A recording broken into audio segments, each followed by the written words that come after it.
Picture this. London, in the late summer of 1666, was a city of contradictions. It was proud, powerful, and the beating heart of England's commerce, yet beneath that pride lay fragility. Just a year earlier, the Great Plague had swept through its narrow streets, killing tens of thousands. Families still mourned their dead. Fear still lingered like a fog over the city. And yet, life pressed on. Ships unloaded spices, silk, and sugar along the Thames. Markets bustled with chatter. Taverns spilled with laughter and the sour smell of ale. To an outsider, London might have seemed eternal, indestructible. But to those who lived within its crooked lanes, the daggy city was a tinderbox. Houses of oak and pitch stood shoulder to shoulder, leaning over cobbled alleys so narrow that two carts could barely pass. Most homes were roofed with tar or thatch, and inside, fire was an everyday necessity: candles, hearths, ovens, and for the poor, braziers burning cheap coal or wood. Londoners lived surrounded by flames they believed they controlled. But one miss in those days. The city's defenses against fire were pitiful. Buckets, leather fire squirts, and the occasional hand pump were all they had to battle an inferno. The idea of organized fire brigades did not yet exist. Instead, the law required each household to keep a bucket of water or sand ready. But who among them truly believed that such meager tools had been so? Few were worried on the evening of Saturday, September 1st. It was a warm night, with a dry wind blowing from the east. Families returned from market stalls. Apprentices closed up shops, taverns filled. Beyond the city walls, in the little parish of Pudding Lane, the smell of baking bread drifted out of a small bakery owned by Thomas Fariner. For years, his ovens had supplied the navy with hard biscuits for voyages, and his family lived above the shop, snug and ordinary. Yet that night, as candles burned low and the city drifted toward uneasy sleep, London held its breath unknowingly. The conditions for disaster were in place. Wooden houses packed tight, strong winds sweeping east to west, and a city still weakened from plague. Nobody imagined that in just a few hours, their world would change forever.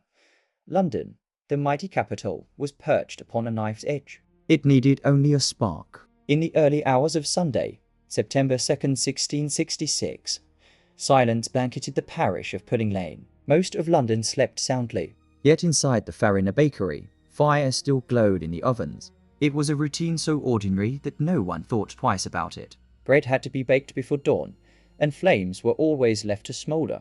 But on this night, routine became fate. Historians disagree on the exact moment it began. Some claim sparks slipped from the oven and fell upon a pile of wood shavings. Others say embers crept into the bakery's wooden floor. Whatever the cause, by the time smoke curled through the rafters, the fire had already taken hold. At first, it was small glow in the shadows, a flicker licking against the beams. Yet within minutes, flames burst upward with a roar.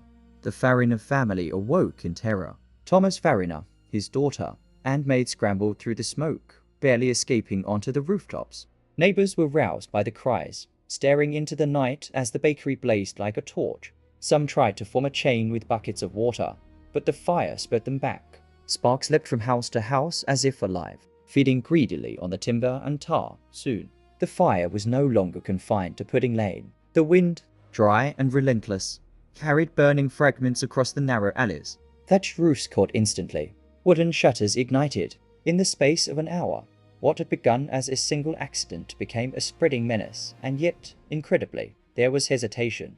The Lord Mayor of London, Sir Thomas Bloodworth, was called from his bed and hurried to the scene. He saw houses burning, neighbors shouting, panic rising. He was urged to order the demolition of surrounding homes to create a firebreak, a brutal but effective tactic. But Bloodworth, overwhelmed, dismissed the danger. A woman might visit out, he is reported to have said. Waving away the threat, his indecision sealed the city's fate. Without firebreaks, the blaze raged unchecked.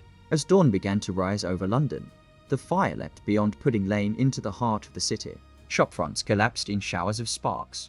Children clung to their mothers, eyes wide with fear, as fathers dragged carts into the street, piled high with beds, clothing, and sacred Bibles. The air grew thick with the acrid smell of burning pitch and smoke that stuck the throat. By sunrise, the alarm had spread. Church bells rang in warning, though soon their towers would themselves be consumed. From every quarter, Londoners looked to the east and saw it, a black cloud rolling over the rooftops, glowing orange at its core. Some crossed themselves, Others muttered prayers. The fire was no longer just a local disaster, it was becoming a storm, and still, no one fully understood what was coming. Few could imagine that by week's end, this fire would consume nearly everything they knew. As Sunday, September 2nd unfolded, Londoners awoke not to church bells calling them to worship, but to the chaos of fire tearing through their city. The flames that had begun in Pudding Lane spread with terrifying speed. By mid-morning, the fire had reached Thames Street, where warehouses brimmed with pitch, tar, oil, and other combustibles. When those stores ignited, the fire transformed into a monster no bucket or prayer could contain. Witnesses described the scene as apocalyptic. Great tongues of flame shot skyward, devouring houses as if they were paper. Roofs collapsed with deafening cracks. The smoke thickened into a choking curtain that blotted out the sun, turning day into a kind of hellish twilight. Londoners poured into the streets, many half-dressed, dragging carts, wheelbarrows, and even livestock in desperate attempts to save their possessions. Panic spread faster than the fire itself. Some fled toward the river, hoping to escape by boat. Barges on the Thames were soon overloaded with people and furniture. Children clinging to cages of hens, merchants hauling trunks of silver, women clutching family portraits. Others tried to carry their belongings to open spaces, only to find those, too, soon engulfed. The sounds of the night were unforgettable. The wails of children, the crackle and roar of the fire, the crash of collapsing timbers, and above it all, the ringing of church bells, each one a plea for help. Each one eventually silenced as flames consumed the towers dotted first. Neighbors worked together, forming human chains with buckets of water or trying to tear down houses before the fire reached them. But very quickly, order disintegrated. Families abandoned possessions to save themselves. Streets became choked with carts, carriages, and panicked crowds. Fights broke out as men shoved one another aside in the scramble to escape. Amid the terror, strange acts of faith and futility unfolded. Some fell to their knees in prayer, crying that Judgment Day had come. Others clung stubbornly to their homes, dousing walls with water, unwilling to believe that the fire could truly take everything. A few, seeing no other choice, loaded their valuables onto boats and rowed out into the middle of the Thames, watching helplessly as their city burned, and in the midst of it all, rumors spread like wildfire of their own. Some whispered that foreign agents had set the fire deliberately, that it was a Catholic plot or Dutch revenge for the ongoing war. Suspicion mixed with fear, and soon mobs were attacking strangers in the streets, mistaking them for saboteurs. By nightfall, the fire was a vast wall of flame stretching across the city. The glow was visible for miles, lighting the countryside in a ghastly orange. Those who looked back from the safety of the fields or their city silhouetted in fire, towers and spires crumbling into embers. London was only at the beginning of its nightmare. The true fury of the fire had yet to come, carried on the relentless winds that showed no mercy. The night of September 2nd bled into the morning of the 3rd, and Londoners soon realized that this was no ordinary fire. What had begun as a blaze in Pudding Lane had now become a living storm. The true culprit was not merely the flames, it was the wind. A fierce east wind swept through the city, carrying sparks like arrows across the rooftops, igniting houses that had not yet felt the touch of fire. The narrow streets acted like chimneys, funneling the heat and flame. Houses built so close together that neighbors could shake hands from upper windows now shared each other's destruction. Sparks leapt across alleys, clinging to shutters, thatched roofs, and piles of firewood stacked for winter. Within moments, entire rows of houses erupted, as though set alight by invisible hands. It was as if the fire had gained intelligence. It did not move slowly. It raced, hunting down the city's most vulnerable points. Markets, timber yards, tallow stores, and warehouses along the wharves became its feast. Each explosion of tar, oil, or pitch sent a fresh wave of fire roaring into the sky, hotter and more savage than before. The heat grew so fierce that glass windows melted, iron bars bent, and stones cracked with thunderous pops. Survivors recalled that the flames seemed to chase them. Families running through the streets felt fire on their backs, their clothes singed, their carts smoking. Many abandoned their possessions mid-flight, tossing furniture and valuables into the roads to run faster. Even the river, that ancient refuge, was no escape. Sparks landed on boats and set them aflame, forcing desperate families to leap into the water. The east wind showed no mercy. Every attempt to stop the fire was mocked by its fury. Buckets of water hissed uselessly against the Inferno. Fire hawks dragged down walls, but the sparks simply leapt over the ruins to find new fuel. Men stood stunned, faces black with soot, as entire parishes vanished before their eyes. By the second day, the fire had engulfed Cheapside, London's proudest street of goldsmiths and merchants. The richest shops in the kingdom vanished in an afternoon. Stores filled with silks and spices, once guarded like treasure, now burned to ashes. The wealth of London, its silver, its fabrics, its books and records, was devoured in a single breath of wind, and yet the destruction was more than material. It was spiritual. Churches that had stood for centuries, sanctuaries of prayer and memory, were consumed one by one. Their bells, heated red hot, tumbled from towers and rang as they fell, a sound that survivors said echoed like funeral chimes across the burning city. The firestorm grew so vast that its light could be seen from Oxford, nearly 50 miles away. Travellers on distant roads stopped and stared at the horizon glowing like dawn, though the sun had long since set.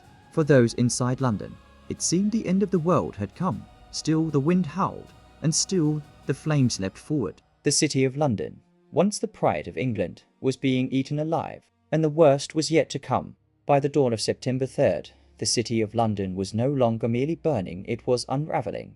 The flames tore through Cheapside, devoured Cornhill, and now surged westward, consuming everything in their path. Panic had become universal. The streets were no longer places of commerce and chatter, but avenues of flight. Imagine the sight. Thousands upon thousands of Londoners pouring out of their homes, carrying what little they could. Fathers bent under the weight of chests and mattresses. Mothers clutched infants, their faces streaked with soot and tears. Children dragged pets on ropes, or clutched toys already half scorched. The wealthy loaded their silver, jewels, and books onto carts and wagons, paying whatever price desperate carters demanded. The poor stumbled on foot, carrying only bread, a blanket, or a single treasured Bible. Carts clogged every road leading out of the city. The price of a simple cart or horse soared, for those who had them could name their price. Some charged outrageous sums, knowing fear made every coin worthless compared to survival. Others abandoned carts altogether, their wheels stuck in the mud or blocked by the throng. Whole families took to carrying their belongings on their backs, dropping them one by one as exhaustion and terror overcame them. The Thames, too, became a road of escape. Boats, barges, and rafts overflowed with humanity. The river glittered with firelight as families ferried their possessions downstream, away from the Inferno. Some rowed desperately towards Southwark, looking back in horror as sparks leapt across the river and ignited warehouses on the opposite bank. Yet escape was not without cruelty. Thieves stalked the chaos, plundering abandoned houses or seizing goods from those too weak to resist. In the panic, suspicion turned neighbour against neighbour. Foreigners and strangers were accused of arson, beaten by mobs that sought someone to blame for their misery. Amid the roar of the fire, the cries of the desperate rose, "Save us, Lord!" and "The French have done it!" Echoing through the smoke, open fields outside the city walls became vast encampments. By night, families huddled together beneath the glow of the burning city, watching roofs collapse in cascades of sparks. Those with means camped in gardens and orchards, their goods piled around them like makeshift fortresses. The poor lay in ditches and hedgerows, weeping as the only world they had ever known vanished before their eyes, and always the fire followed. Many who thought themselves safe found, within hours, that the flames had overtaken them again, forcing yet another flight further north or west. It seemed that nowhere within sight of the city was beyond its reach. For some, the flight was not merely physical but spiritual. Preachers shouted in the fields, declaring that God's wrath had fallen upon London for its sins. Men and women knelt in the grass, confessing their transgressions aloud as the city glowed behind them like a furnace. To them, this was not merely a disaster of wood and stone, it was judgment made visible. London was emptying itself into the countryside, a wounded beast bleeding people into every direction. Yet even as thousands fled, others stayed behind, desperate to protect what remained, or compelled by duty to fight the Inferno. Among them were the king and his brother, who would soon take matters into their own hands. While ordinary Londoners fled in terror, the royal family did not retreat. King Charles II, just 36 years old, was no stranger to crisis. He had lived through exile, war, and plague. Now, he faced a disaster that threatened not just his capital, but his very crown. For what king could rule a city reduced to ashes? On the morning of September 3rd, Charles and his younger brother, James, Duke of York, rode into the city through smoke and panic. They found the streets choked with people, their air thick with sparks, the roar of fire echoing louder than cannon fire. The sight was enough to unnerve even seasoned soldiers, but the king refused to stand idle. Charles quickly recognized what the Lord Mayor, Sir Thomas Bloodworth, had failed to. The fire would not be beaten with buckets of water. It was too vast, too hungry. Only one tactic remained: the creation of fire breaks. By demolishing houses in the path of the flames, a gap could be made, starving the fire of fuel. But such a decision was dangerous. To order the destruction of people's homes was to risk riots. To hesitate was to lose the city. Unlike Bloodworth, Charles acted. He personally commanded soldiers and workmen to tear down houses, using axes, hooks, and gunpowder. James, tireless and fearless, supervised teams of men, encouraging them as they fought the flames with demolition instead of water. The king's presence inspired some order amid the chaos. Where the mob had panicked, the soldiers brought discipline, but the task was enormous. The wind mocked every effort, hurling sparks over demolished ruins to ignite houses further on. Entire parishes seemed to vanish in minutes.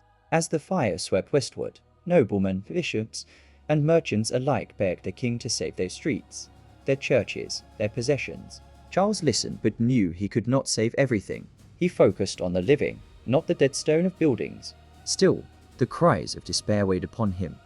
Eyewitnesses remembered the king riding through smoke-blackened streets, his face grim but determined. He spoke not as a monarch aloof from suffering, but as a man fighting for his people.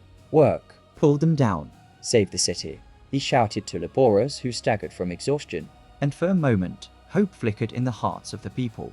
Their king was with them, not hidden in some distant palace. Yet even royal courage could not halt a fire's relentless march. That night, the flames pressed further into the heart of London, threatening its proudest landmarks. The king and his men watched helplessly as familiar streets collapsed into glowing ruins. The orange sky lighting their despair. By the 4th of September. The fire had burned for nearly 3 days, and its appetite had only grown.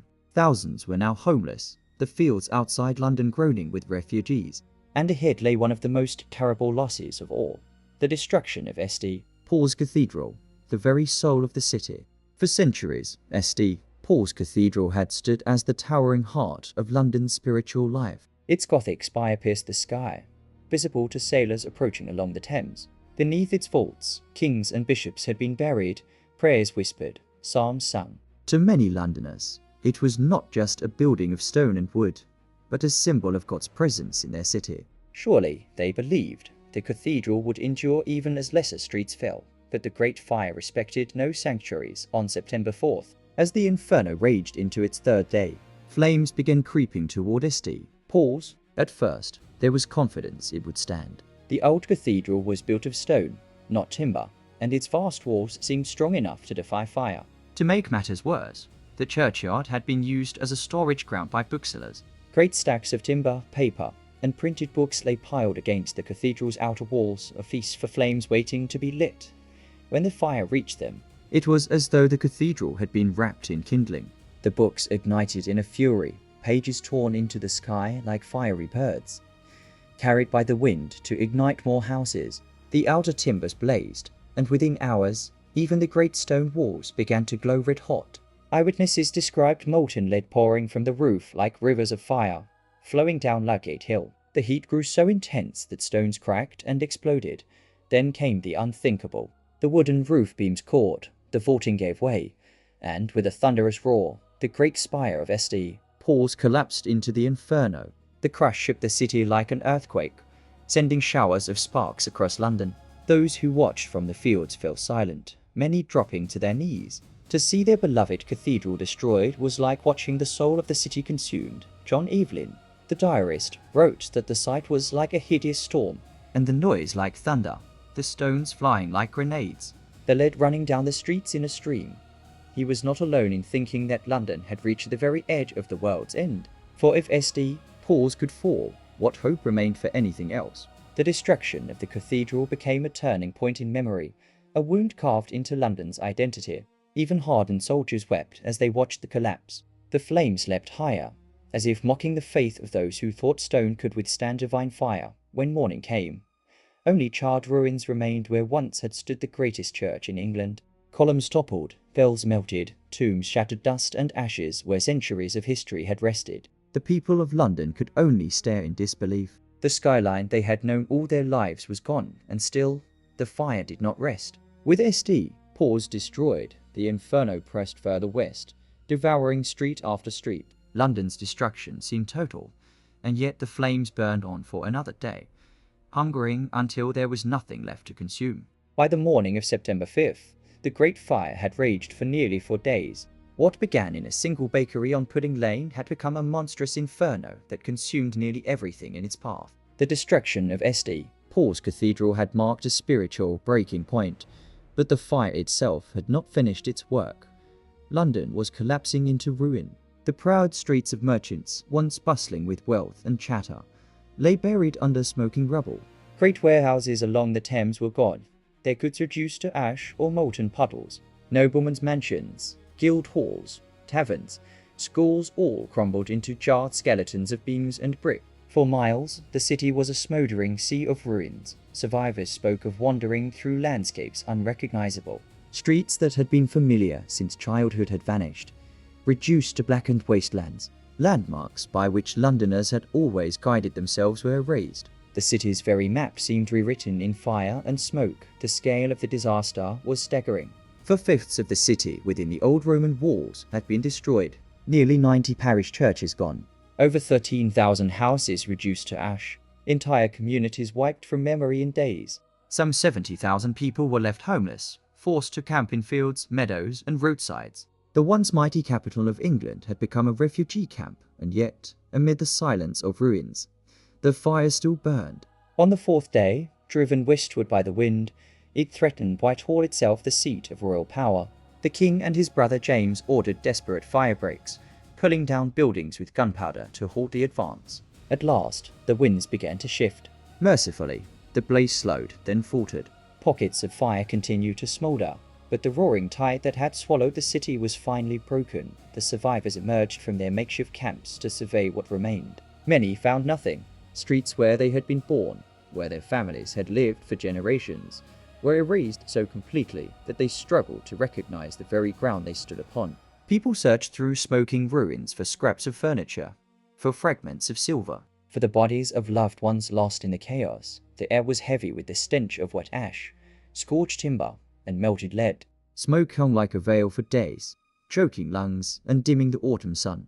The silence after the storm was more terrible than the fire itself. London, once vibrant and defiant, lay still, as if stunned by its own destruction. In those bleak hours, some believed the city would never recover. Refugees spoke of abandoning London entirely, of building a new capital elsewhere. Others muttered of God's punishment, of a judgment from heaven too severe to rise from. But as the ashes cooled, one truth remained. London had fallen, but it was not dead. Its people, exhausted, hopeless, grieving, still breathed, still clung to hope. And soon, the search for meaning would begin. Who had caused this? Was it truly an accident? Or had London been betrayed by enemies within its walls? The fire was dying, but the questions it left behind would ignite a new storm. When the final flames were at last beaten down, Londoners emerged from the smoke into a world unrecognizable. The Great Fire had destroyed 4/5 of the city within the old walls. Whole neighborhoods, Cheapside, Ludgate, Cornhill, were nothing but smoking ruins. Nearly 90 parish churches were gone, along with St. Paul's Cathedral, the Guildhall, and countless homes and shops. An estimated 70,000 of London's 80,000 citizens were left homeless. In the days that followed, grief mixed with disbelief. Families who had camped in fields and churchyards returned to streets they could no longer recognize. Some sifted through the ashes for valuables, digging in vain for silver melted into lumps, for coins fused into clumps of metal, for the charred bones of books and heirlooms. Others simply wept at the sight of blackened earth where their homes had once stood. But loss soon gave way to suspicion. For many, it was unthinkable that such devastation could be the work of mere accident. Rumors spread with the same speed as the fire had. Some claimed it was the French, enemies in the ongoing Anglo-Dutch War. Others whispered of Catholic conspiracies, that the fire was judgment or sabotage. Strangers were suddenly dangerous. Foreigners and Catholics were harassed, beaten, even lynched by furious mobs seeking someone to blame. One man in particular, Robert Hubert, a French watchmaker, fell victim to this atmosphere of fear. He confessed, perhaps under duress, perhaps in madness, to setting the fire deliberately in Pudding Lane, though his account was inconsistent, and he had not even arrived in London until after the fire began. The desperate city demanded a culprit. Hubert was tried, convicted, and hanged at Tyburn. His confession soothed the public's anger, but historians later agreed he was innocent. A scapegoat sacrificed to calm the fury of the crowd, even as blame was cast outward. Some quietly pointed fingers inward. The negligence of the Lord Mayor, Sir Thomas Bloodworth, became notorious. His failure to order fire breaks in the first crucial hours was seen as cowardice or incompetence. Others criticized the lack of preparation. No organized fire brigades, no effective equipment, no citywide system of defense. But among all the anger and grief, one figure emerged with a reputation strangely untarnished: King Charles II. His visible presence in the city, his command of fire breaks, and his refusal to abandon the people earned him respect in those dark days. While many muttered of conspiracies, others clung to the belief that the king himself had saved what little of London could be spared. Still, the scars ran deep. The destruction was so total, the loss so overwhelming, that it seemed impossible to rebuild. Thousands camped for weeks in the open air, amid hunger, disease, and despair. The city was not just wounded, it was humiliated. Its pride turned to ashes, and yet, as the smoke cleared, another question began to rise. Could London be reborn? Could the ashes of destruction become the foundation for something greater? The answer lay not in fear and suspicion, but in vision. A vision of rebuilding, of renewal, of a city not just restored, but transformed. Out of the ashes of devastation, a new London began to rise. In the weeks after the fire, the city lay stunned, its people still scattered across fields and open roads, their possessions in heaps, their memories in smoke. But Londoners were nothing if not resilient. Slowly, determination replaced despair. The cry was no longer who caused this, but what now? The king and his council faced a monumental task.